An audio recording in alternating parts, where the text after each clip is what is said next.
It was a blazing hot July Sunday. I was drowning in work, slammed with double the tables I was supposed to have, running on zero breaks, no backup, and no patience left.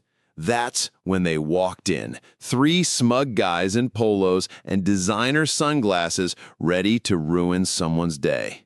Spoiler alert, it wasn't mine. By the end of their meal, they'd left me a $2 tip on a $130 bill and an Audi key fob under a napkin. So yeah, I made sure they'd be swimming in regret. If you've ever wanted to serve justice to entitled jerks who treat service workers like dirt, smash that like button, subscribe, and buckle up, because this revenge, it's as deep as the Baltimore Harbor. Let me take you back about 10 years to a now defunct restaurant in Baltimore Harbor. It was one of those waterfront places that tried way too hard to look upscale, but behind the scenes, total chaos. I was part of the FOH team, front of house. Brunch was always hell, but this particular Sunday, it was the day after the 4th of July, a holiday weekend. People were hungover, hungry, and rude. I show up for my shift. Out of 7 servers, only 3 of us showed up. 1 bartender, half the kitchen staff. We were screwed. Normally, I work the patio, 6 tables max, but that day, I had 12, the patio and part of the dining room, and I was sprinting like my life depended on it. My apron felt like a sandbag, my shirt was clinging to me with sweat, and I hadn't had a sip of water in hours. Still, I kept it together. Most of the guests saw what was going on. Some were actually kind, patient. They knew we were overwhelmed and gave me grace. But not them. A table of 3 men, mid-40s, loud, dressed in what I call casual arrogance. Button-ups with sleeves rolled, sunglasses indoors, Bluetooth earbuds like they were too important for the world. They sat down with a vibe. You know the type. Eyes that scanned for weakness, like they came in looking for a target. I approached with my usual greeting. "Hey folks, I'll be your server today. Can I start you off with some drinks?" One of them raised a hand like I'd just offended royalty. We'll need a minute." I smiled and nodded. Of course. 3 minutes later, I return. I don't even get a word out before one says, in the fakest polite tone, "Wow, took you long enough. Don't they train you here to introduce yourself with a name, or a good tip's not important to you?" Ouch. Now, small side note. Our owner had a weird rule. We weren't supposed to give our names unless asked. Don't ask me why. I explain this policy and give them my name. I'm happy to help however I can. They grunt, order drinks. I rush to the bar. Our one bartender is drowning in orders, shaking cocktails like her life depends on it. I call in the drinks. She's halfway through making them when I hear it. "Excuse me! Excuse me!" I turn around, and it's them, waving me down with impatient hands like I'm a servant. They've changed their minds. All of them. Different drinks now. I rush back to the bar and tell our bartender. She glares like I'd slapped her. "You better be joking," she mutters through gritted teeth. I wasn't, and I hated that I wasn't.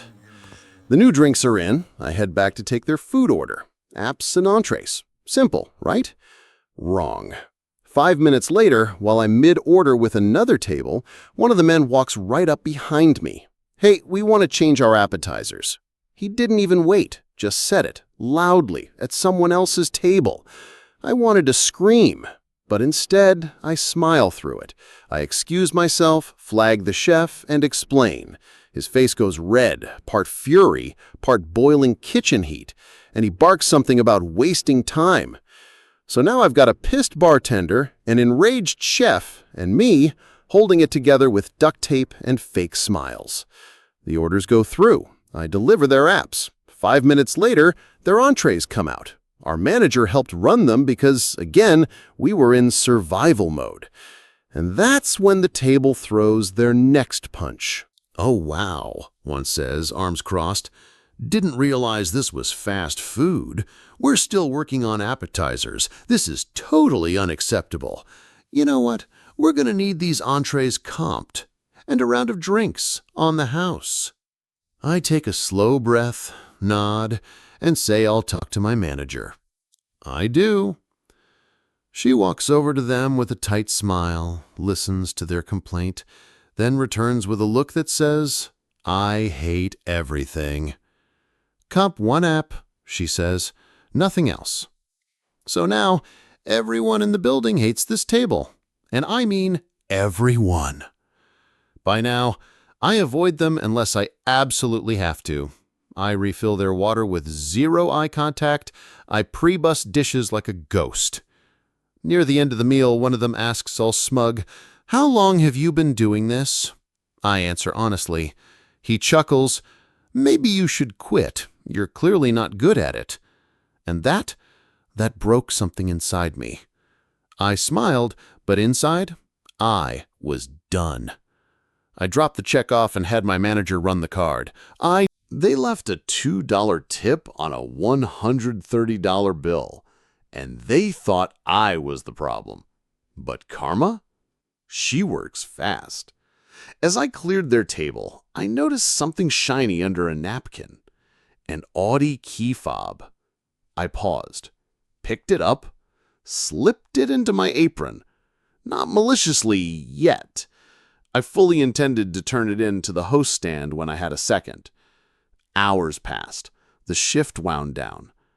Then the host walks up to me, phone in hand, looking uncomfortable. It's that guy.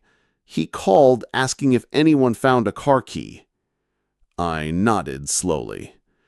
And, she continued, he said, You probably stole it because, and I quote, you look like the type. I froze. The type. All the rage, the exhaustion, the bottled-up disgust just detonated inside me. I turned to her and said, calm as ice, Nope, haven't seen a thing. And then I walked out the back door, into the crisp evening air of the Baltimore harbor. The water shimmered. Boats rocked gently in the distance. And, without a second thought, I tossed the Audi key fob into the harbor, straight into the abyss. No witnesses, no regrets, no more arrogance driving home that day. Can I say I'm proud of that moment? Maybe not. But do I regret it? Not even a little. Some people think they're untouchable, that they can mock, belittle, and humiliate those just trying to do their job. But that day, the ocean answered back.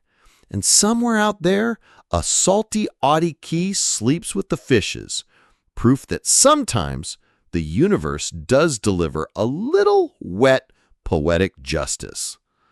What I learned that day is simple. You don't have to scream to get revenge. Sometimes all it takes is a flick of the wrist and a little splash. Karma may not always be instant, but when it is, it's glorious. If this story gave you chills, drop a like, hit that subscribe button, and tell us in the comments, what's the most satisfying revenge you've ever witnessed? And if you've ever wanted to toss a little